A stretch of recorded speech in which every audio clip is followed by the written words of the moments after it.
Acción, tu revista mensual de cine y series, con los mejores estrenos de cine, fichas y reportajes coleccionables, series de televisión y 4 pósters todos los meses. Búscala en tu kiosco. So let's start talking about Terrifier 3. So after 2 films, there is always a risk of having franchise fatigue. So how do you avoid that? How do you find the right story to tell? Because of course there is a lot of gore, a lot of guts, a lot of blood, but there is also a story, and a story that continues from Terrifier 2. So how hard was to find it, and how did you avoid that franchise fatigue? Well, you try to avoid it. Hopefully we did. Time will tell. But I'm very conscious of that. The good thing is, and this is something that is polarizing to our audience to a degree. Most people, I wouldn't say most, a lot of our fan base really loves Terrifier 1.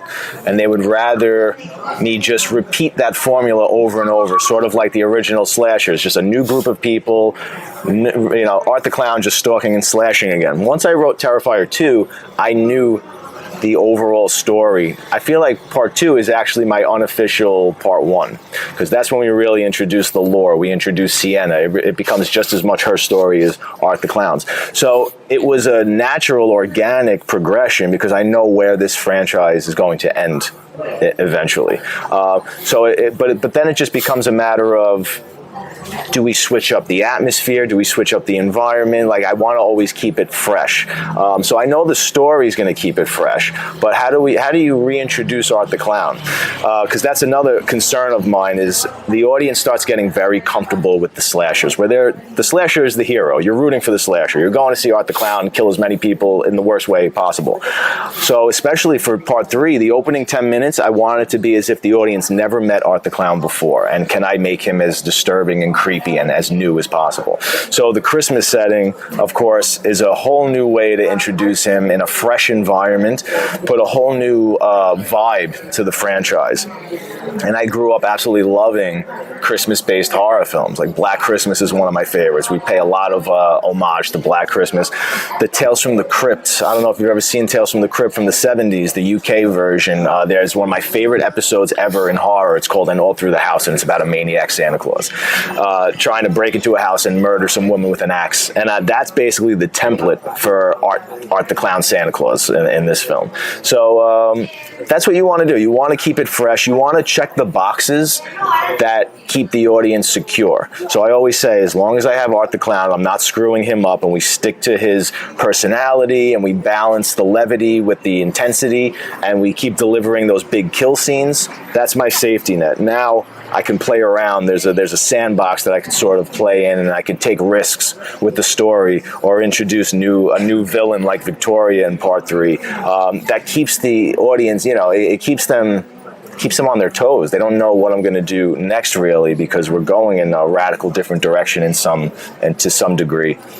You just said that you know where and when it's going to end this franchise. Yeah. But did you know when everything started, not only Terrifier 1, but also All Hallows Eve, the Swords? Yeah. Did you know that Sienna was going to come along, that you were going to develop this lore, this story behind it, or is just something that happened after the first film? So the Sienna character was a character I created before I even filmed Terrifier, the original. But she wasn't Sienna. It was more the image of what Sienna is. I knew I wanted this Valkyrie final girl. I actually tried to create something with her prior to Terrifier, but it wound up falling apart. But I loved that character, especially visually. So I tucked it away, and I said, I'm going to come back to that when the time is right. And then when it came to writing Terrifier 2, and I knew, okay, the audience is accepting Art the Clown, but now I have to really step up as a storyteller, and I have to introduce protagonists that the audience can get behind and empathize with, because your villain's only as good as your hero, and vice versa. You really need that counterpart. So once I said, okay, it's time now to bring in this final girl, and I'm going to treat her the same way that I treat Art the Clown, and I'm going to really put this character on a pedestal. I don't like saying the words iconic. I don't believe even Art the Clown is iconic yet. I think I hear that a lot. I think so. I love hearing that, but I think time will be the ultimate test. And maybe 20 years, if he still has legs, then I'll say okay. But I want, the final girl is never really put on that pedestal, and the final girl is the star of the movie. So I say, can I make her as kind of cool as Art the Clown, and can I put her in this cool costume, something that would jump off the page of a comic book? So that was, but then once, because I always start with visuals. That's how I started with Art the Clown. It was creating him on a piece of paper and saying, ooh, that's cool. That's something if I saw as a little kid on a VHS cover, not knowing anything about that movie, I would rent that. So it was the same thing with Sienna. It's like, if I saw that character in a comic book or something, I would just grab it off the shelf and see what's going on in here, and just melding those two subgenres, the fantasy with the horror, and seeing if those could work in some sort of harmony. So that was fun, and that's what I think separates this sort of from a lot of traditional slashers, that element. I think it's iconic because when you manage to get something that people start to copy, that is iconic, and they are copying this film, and they are copying Art the Clown. So that's when something becomes iconic, when everyone knows what it is and everyone is starting to copy it. So that's my take on it. And I interviewed David a few weeks ago, and I spoke about that, about being an iconic character because everybody's copying that. Thank you. That's very sweet. So what about this third time? What do you think the audience is going to find this time?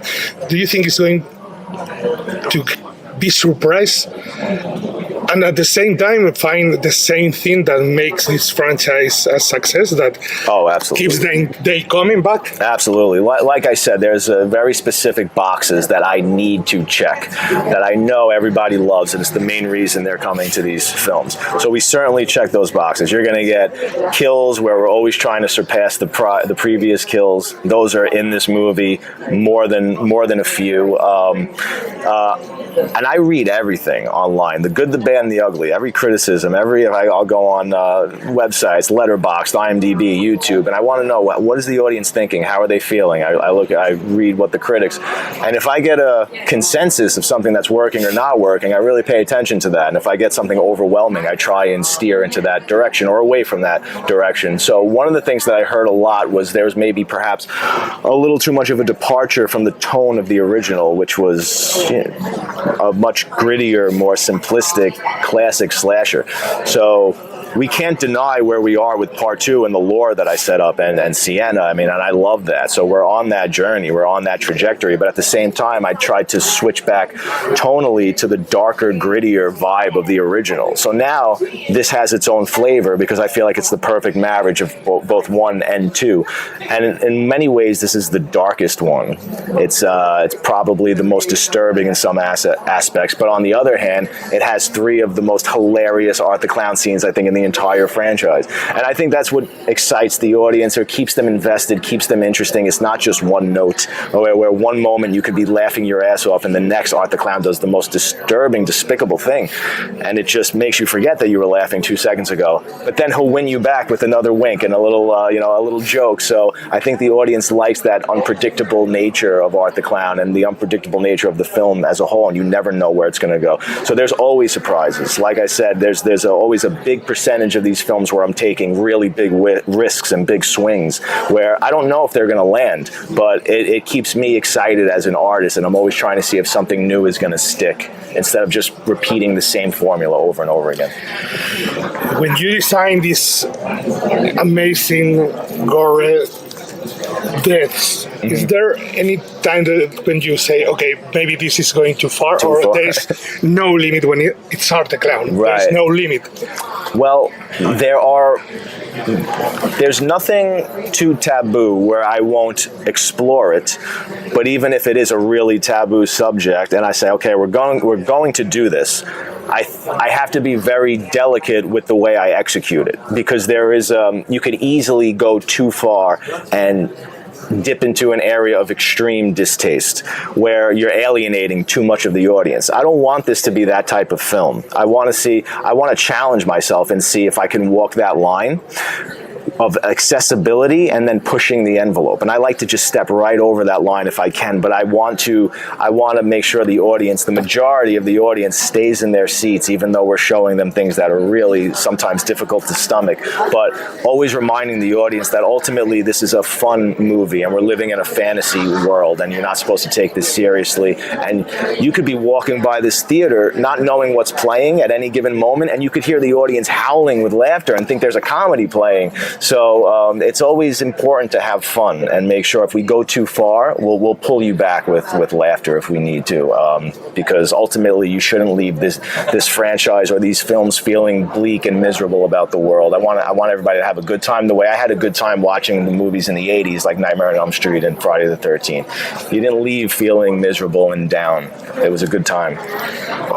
Thank you so much, sir. This is everything for now. I watched the film. I had the chance to watch it. Did you like it? It's my favorite from the three ones. Oh, wow. I think it's the best. I think you can tell that money helps. Oh, yeah. When you have a better budget, you have better visual style, it shows in film, and you can tell it. I completely it feels like the narrative of the three films evolving. Thank you. And getting even better and better, and it's really fun. I didn't thought you were going to be so bold to mess with the kids. Oh yeah. Well, that's what I meant. But I remember that John Carpenter did it. Oh yeah, and Assault on Precinct 13. All the film comes from that. So I thought that, okay, sure, you can do it. Yeah, there's been so many child deaths in Jaws. Look at Jaws when the child is eaten at the beginning. That's graphic. So like I said, I mean, there's ways to approach it. There's ways to execute it. I could have showed the child in the beginning get murdered like the bedroom scene in part 2, but I would never do that because the entire audience would get up and leave. They wouldn't trust me for the rest of the movie. They say, if he's going to show that in the first 10 minutes, what is he going to show later on? So like that's what I meant by there's a delicate way to approach it where you can still sort of have your cake and eat it too in a situation like that. Acción, tu revista mensual de cine y series, con los mejores estrenos de cine, fichas y reportajes coleccionables, series de televisión y 4 pósters todos los meses. Búscala en tu kiosco.